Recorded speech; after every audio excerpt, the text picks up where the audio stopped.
Hello everyone! Sa mga nagtatanong, gusto ko nga po palang i-share sa inyo na si Sitaw App ay isa sa mga dropshipping business na pwede nating pagkakitaan while at home. Una is kailangan nating i-download yung application niya and then kailangan nating mag-sign up. So, fill upan lang naman natin yung mga information na kailangan ni Sitaw. Actually guys, hindi mo naman kailangan magbitaw ng malaking puhunan dito kay Sitaw. It depends on you. Pero the more na malaki ang puhunan mo, mas mabilis ang ROI.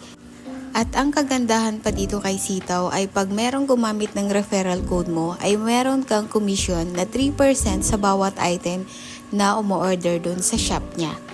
Take note guys, hindi porket may gumamit ng referral code mo, iba kay iisipin mo yung commission mo or yung tubo mo ay mababawasan. Hindi po. Kumbaga, bonus na lang na pag may gumamit ng referral code natin, ay magkakaroon din tayo ng commission kay Sitaw.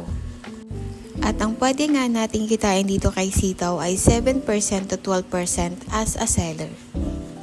At kung ikaw ay nasa bahay lang at natutulog naman yung pera mo, why not na i-invest kay Sitaw? Hindi masama. Sabi nga, pag hindi mo itatry, hindi mo malalaman. Kaya kung ako sa'yo, i-try mo na to. Baka sasabihin mo, sana noon ko pa ginawa. Sana noon ko pa inaksyonan yung paghaw-haw-haw ko.